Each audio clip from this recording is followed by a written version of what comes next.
उसी के आगे सर में अपना झुकाता रहा बंदगी तो मेरी फितरत है हर कदम पे मैं उसी खुदा का रहा रहूं बना में मेरे यार की करता रहूं Hey guys, I'm Sanjeeta and I'm a singer-songwriter from Delhi, India. I guess I would describe myself as one of those people who does not like to put headphones on planes and trains because I like to listen to and also tell stories. I like to make friends with strangers. That's always fun. And I guess one of my most important skills would be the fact that I'm a good listener. Yeah, and I can maybe keep conversations going. I wish I could say I was self-taught, but I am not. My parents put me into Hindustani Classical music lessons and Kathak dance lessons when I was about 4 or 5 years old. I used to practice for 2 hours every day. My mom used to make me do it. Back then I hated it, but it kind of laid the foundations, honestly. In school, I used to go for music competitions, dance competitions. I was mostly in the music room more than my classroom, which was a cause of concern for my parents, but it was also something that they encouraged and pushed me to do.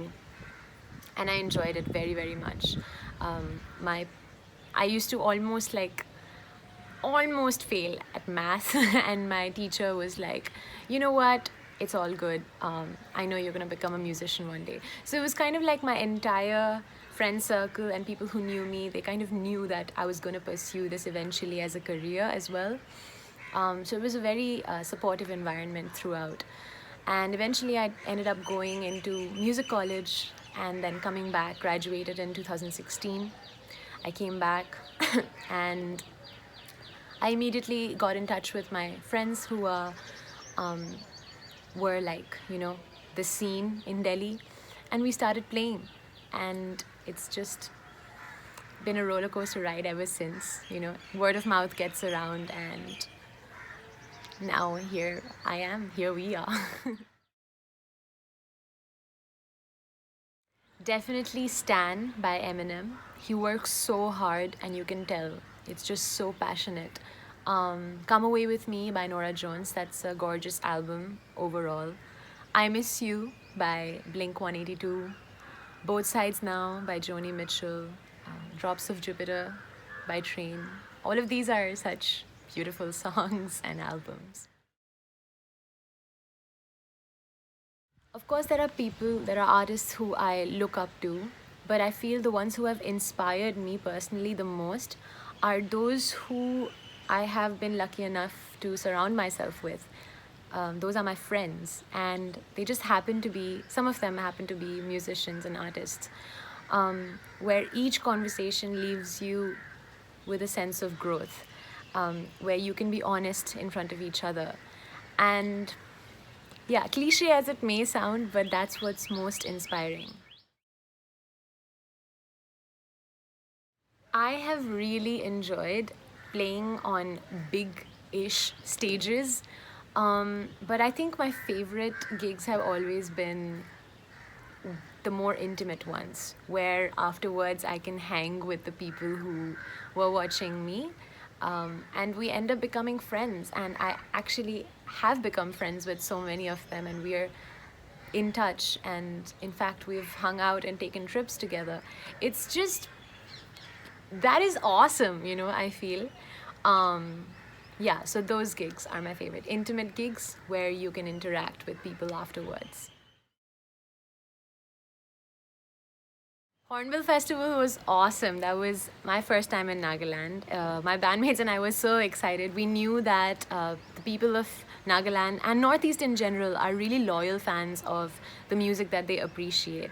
So we were super excited to like play our music in front of them for the first time. And it was just so heartwarming because we hung out with some of them afterwards. We're still in touch.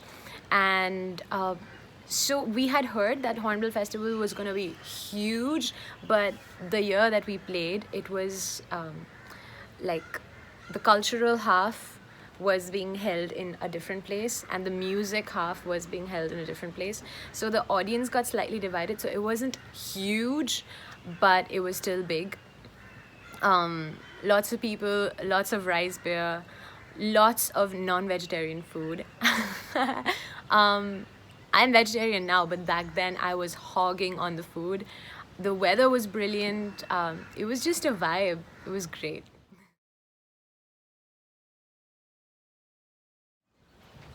One thing I've learned is that you have to be honest. Because sometimes people might or might not be able to tell, but you know how honest you were while writing that piece of music. You know where that song has come from, and it should not leave a bitter taste in your mouth later on.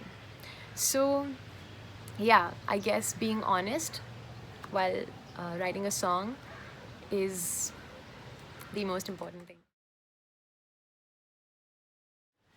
I feel like it's just the start of the journey, honestly.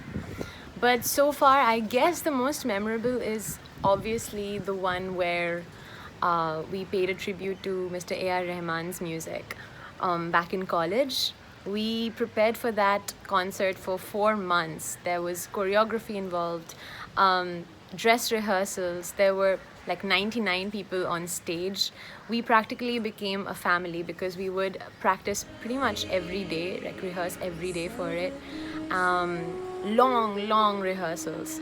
And it was just so worth it. And that translated on video, you know. Those videos went viral in India and abroad. We did not expect them to. But it's really heartwarming to know that all of the good vibes kind of came through on camera, and I was dancing my bottom off on stage. I remember having so much fun. Just the energy of the audience was so I don't even have a word for it. But yeah, that's for now one of my most cherished memories of playing. Queriendo quitarme esta pena, dejándolo